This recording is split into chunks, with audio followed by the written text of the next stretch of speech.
Hi, my name's Aaron. I'm with Eden Oaks in Colorado Springs, and today we are inlaying some turquoise into an epoxy coffee table. I already have the coffee table prepped. We have our base layer of resin poured in here, and I allowed it to cure.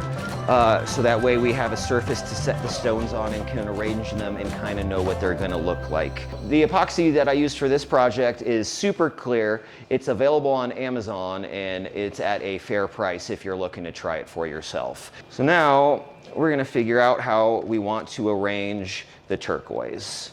Now the struggle here will be, you don't want it to look too manufactured, but at the same time, I don't want it to be completely random either.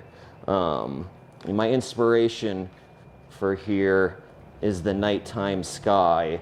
And when I think of constellations, I think of patterns. So we've had a number of these that have come through. We've done golf-themed ones where we've had artificial turf that's been laid at the bottom, golf balls and golf tees placed on top of it. Lego figurines, very cool creative toy tables. Me personally, I've always wanted to make a candy table and fill it with nerds and starburst and use a very bright colored epoxy on top of it, but I haven't gotten to that yet. So now we have our turquoise placed into the river.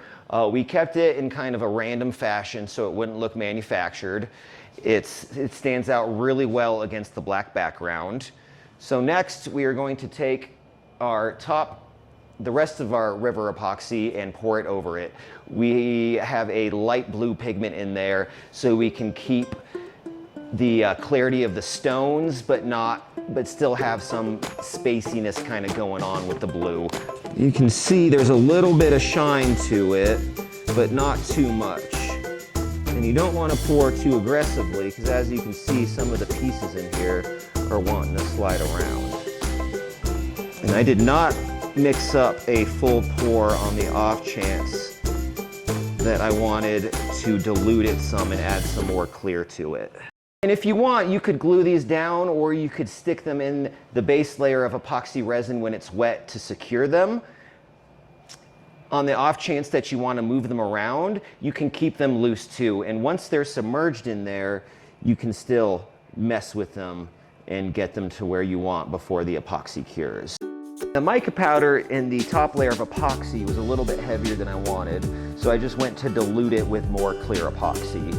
I didn't want to cover up the natural characteristics of the stones, and I still want some of the black to shine through. And you can still see it as that dark background. Normally, I will pour this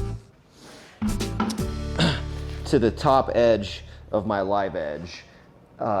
Here at the shop, we have a wide belt sander, so if I leave my slabs proud, it is easier for us to surface them.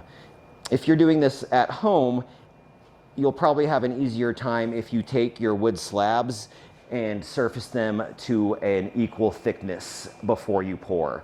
So that way you can have one side at 1.5 inches, other side at 1.5 inches, level it out, pour it as flush as you can, and then hopefully just sand it and not need to use a wide belt or a router to remove any excess material. Now, mixed in some air. When we are mixing it, I'll use my heat gun to remove the air, and then I will continue to swirl and play with the epoxy until it's at a point where I'm very satisfied with it. You could use a hair dryer, you can use a blowtorch. Just be careful when applying direct heat to the epoxy. Heat does increase the reaction, so you don't want to overdo it. And the best bet for bubbles is just try to keep them out of there when you're mixing the epoxy. Now I'm just kind of playing with it to see some of the different, effects of the motion we might get as it starts to cure. I definitely like lots of motion in these, and it adds, kind of a cool look going around the stones. It's like it's almost following them. So, as it continues to cure, I will keep applying heat to it to remove any bubbles that pop out. I might add a little bit more epoxy to bring it up. And then I'll let it cure, surface it, cut it to length on the ends, get it sanded. We will apply a high gloss polyurethane to it, get it really shined up, and we'll have a really cool, unique looking coffee table. And here we have for you our finished epoxy coffee table with turquoise inlaid into it.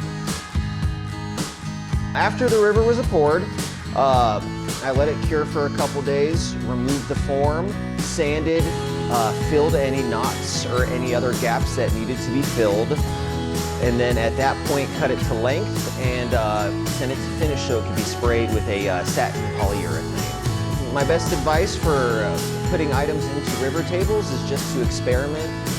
Start small so you know what's going to work and what won't work, and also you don't have to waste a bunch of epoxy if you do something you don't like.